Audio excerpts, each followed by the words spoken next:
Good morning all of you. In the last concept हमने जो पढ़ा था वो पढ़ा था formation of a company on various stages कि कंपनी का निर्माण अलग अलग लेवल पर। जो आज हम क्या करेंगे, choice of form of business organization कि बिजनेस ऑर्गेनाइजेशन की फॉर्म को चूज करना। फॉर्म का मतलब कि हमें किस टाइप का बिजनेस करना है इसके बारे में चूज करना कि हम कैसा बिजनेस करना चाहते हैं।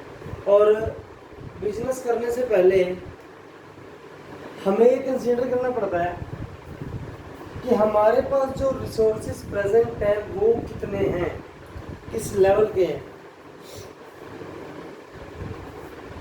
आज का जो हमारा कंसेप्ट है वो choice of form of business organization कि आपके पास जो रिसोर्सेज अवेलेबल हैं उन रिसोर्सेज के बेसिस पर बिजनेस की फॉर्म को चूज करना कि किस तरह का बिजनेस किया जाए। Large scale, small scale, government level, private level, partnership, sole proprietor, all these are form of business and today we are going to study about that how to choose.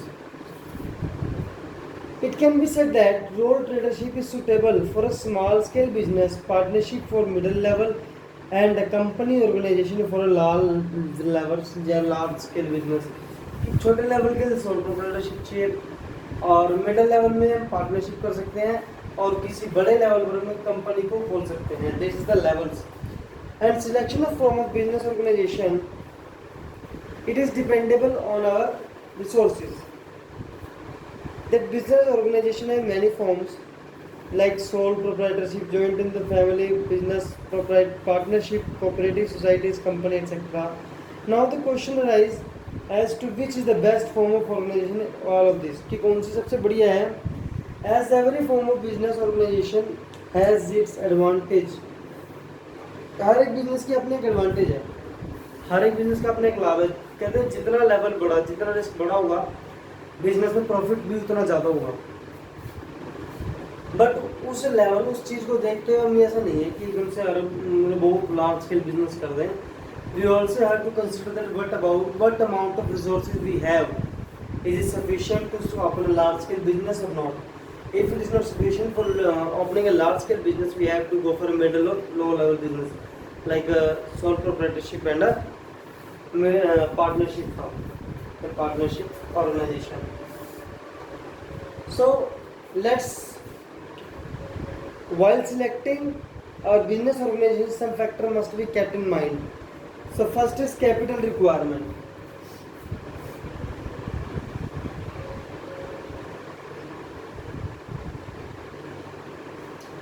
Capital requirement मतलब कि capital की requirement कितनी है। We are talking about that business को चलाने से पहले हमारे पास पैसा होना जरूरी है और पैसा हमारी कैपिटल होता है।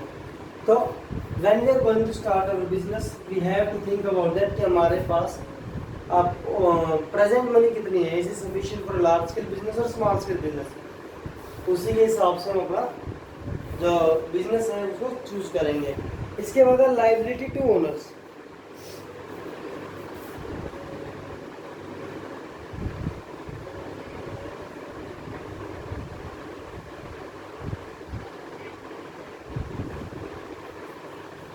लायबिलिटी टू ओनर्स का मतलब क्या है कि generally those form of business which have minimum risk appear good to the owners कि नॉर्मली कोई भी बिजनेसमैन है वो ये चाहता है कि उसका कम से कम एक्सपेंस में मैक्सिमम से मैक्सिमम प्रॉफिट हो। और लायबिलिटी तो कोई देना चाहता है नहीं, कोई भी नहीं चाहता कि बिजनेस में लॉस हो। तो एवरी पर्सन वांट्स कि भाई जो बिजनेस है वो ऐसा हो जिसके अंदर लायबिलिटी कम हो। लाइक सोल प्रोप्राइटरशिप है उसके अंदर रिस्क ज़्यादा होता है क्योंकि सारा लॉस अपना होता है। पार्टनरशिप में ऐसा होता है कि कई बार लॉस लिमिटेड भी होता है क्योंकि वहाँ पर जितने कैपिटल होती है उसी के हिसाब से रिसोर्स भी होते हैं। So it is before every business we should have to consider that how much amount of risk are there in the business. Facility of formation कि the selection of business form organisation is also affected by the formalities to be observed at the time of establishing business.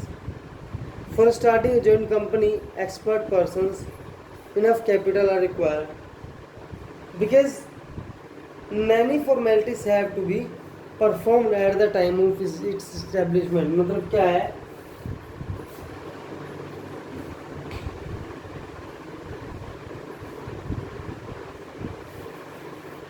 Company को बनाते समय हमें कितनी problems को face करना पड़ रहा है और कितनी कम प्रॉब्लम को फेस करना पड़ता है, ये बात भी मैटर करती है।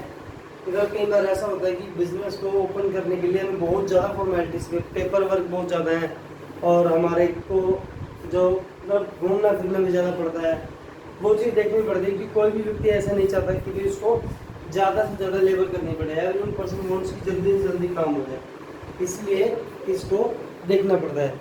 इसके बाद है continuity and stability.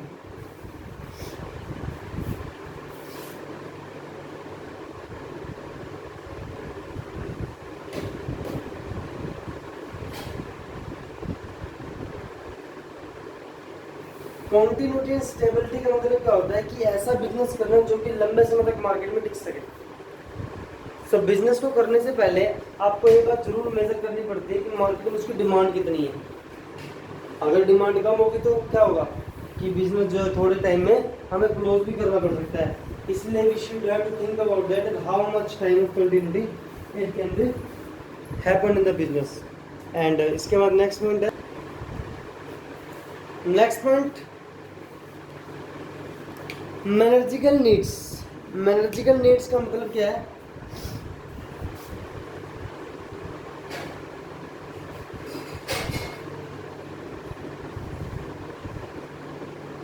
need of managers, need of experienced manager, it is depends on the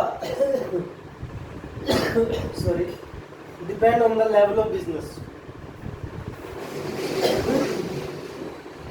कि मैनेजिकल नीड्स हमारी बिजनेस के लेवल पर डिपेंड करती है कि बिजनेस का लेवल कितना है, क्योंकि अगर लार्ज स्केल बिजनेस होगा तो बिजनेस के अंदर मैनेजर्स की जरूरत भी ज़्यादा पड़ेगी, और अगर स्मॉल स्केल बिजनेस होगा वहाँ पर इनकी ज़रूरत कम पड़ेगी, और जितना मतलब स्टाफ कम होगा उतनी हमें पेमेंट कम करनी पड़ेगी, और जितना स्टाफ ज़्यादा होगा उतनी पेमेंट हमें ज़्यादा करनी पड़ेगी। और कोई भी बिजनेसमैन ये बात नहीं चाहता कि उसको पेमेंट ज़्यादा करनी पड़े, इट मीन्स वो ऐसा नहीं करेगा, कोई भी नहीं चाहता कि उसको ज़्यादा से ज़्यादा पेमेंट करनी पड़े, इसलिए वो लोग ऐसे अगर हमारे पास रिसोर्सेज कम है तो हम ऐसे लेवल को चुनेंगे जिसके अंदर हमें पेमेंट भी कम करनी पड़े।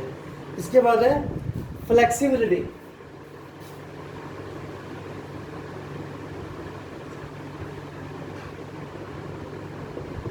फ्लेक्सिबिलिटी कितनी है बिजनेस के अंदर कि there are many situations in the business when it become imperative or bring in certain changes for some face to challenges situations or sometimes it's maintain and restore health of the business organization। मतलब क्या है कि कई बार business में problems को face करना पड़ता है,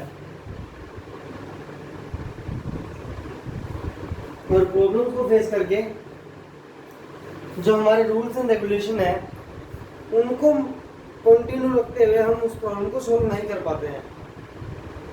तो in that situation we should have to make some changes in our rule and regulation of the company, it's called flexibility। कि कंपनी की लेवल या कंपनी की फॉर्म वो होनी चाहिए जिसके अंदर हम उसके रूल्स में भी चेंज कर सकें, ठीक है। इसके बाद स्केल ऑफ प्रोडक्शन, की प्रोडक्शन का स्केल क्या रहेगा।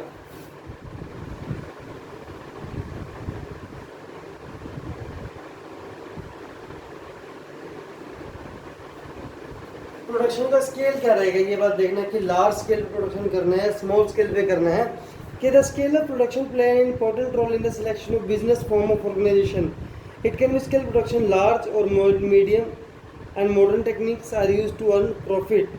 The company organisation will be more useful, while in case of business a small scale partnership or sole proprietorship business can be select according to need। मतलब कि large scale में तो हमें modern मशीनें चाहिए, लार्ज प्रोडक्शन चाहिए, जबकि small scale business में हमें इन सब की जरूरत नहीं पड़ती है। इसके बाद legality.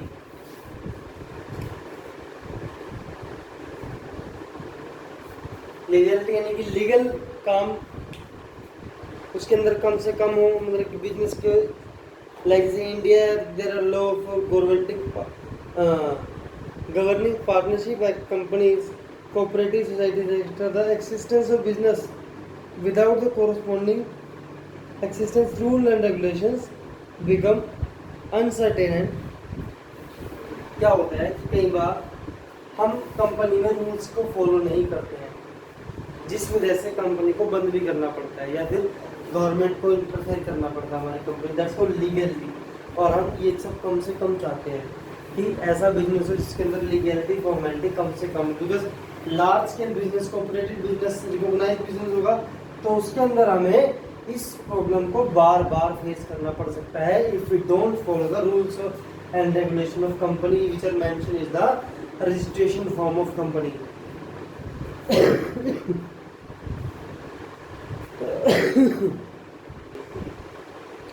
Then after need of secrecy, if the secrecy of business is desired, the sole proprietorship is the best। कि कंपनी की अगर बिजनेस की सीक्रेसी जरूरी है, प्राइवेसी जरूरी है, तो उसके लिए सोल प्रोप्राइटरशिप सबसे बेस्ट होती है। इसके बाद है government control. For business which wish to be free from government control the sole proprietor is the best. कि अगर कोई व्यक्ति ये बात चाहता है कि बार बार गवर्नमेंट का कंट्रोल ना हो, गवर्नमेंट बार बार डिस्टर्बेंस ना क्रिएट करे बिजनेस में, तो वहाँ पर हमें सोल प्रोप्राइटरशिप सबसे बेस्ट होती है। So according to on the basis of this information, the information given above clearly indicate that decision to select the form of business organization should be taken very judiciously, as it is very difficult to change it after it has been selected. All the above mentioned factors affect the business decision, which means the decision cannot be taken on the basis of single factor। मतलब कि हमें business की form को select करना है, it is a very big issue or very big decision, so we can't take this decision very fastly or immediately. We should have to think about all the factors which are given in the lesson, which are given in the concept to choose the form of organization. There are many factors, 1 2 3 4 5 6 7 8 and there are almost 11 factors which we have to consider and think about all the factors, and then उसके बाद we can choose, हम choose कर देंगे कौन सा factor हमें, कौन सा फॉर्म ऑफ ऑर्गेनाइजेशन हमें चूज करना है। इसके बाद आपके पास एक क्वेश्चन आता है, difference between the sole proprietorship, partnership, company organization, joint independent cooperative organization, and this is the question is your homework for tomorrow. Really very sorry कि कल हम क्लास नहीं लगा पाए due to some personal problems. So your homework is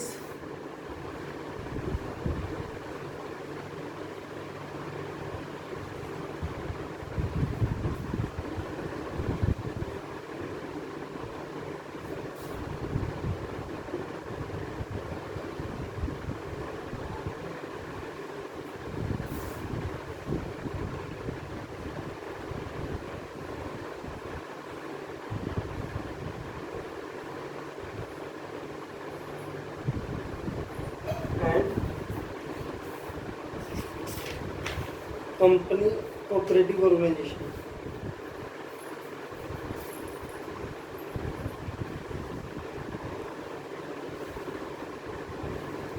और company organisation,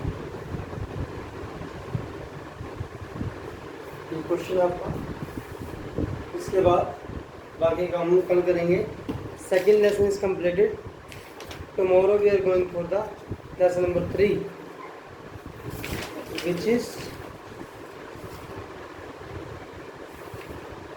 public, private and global enterprises।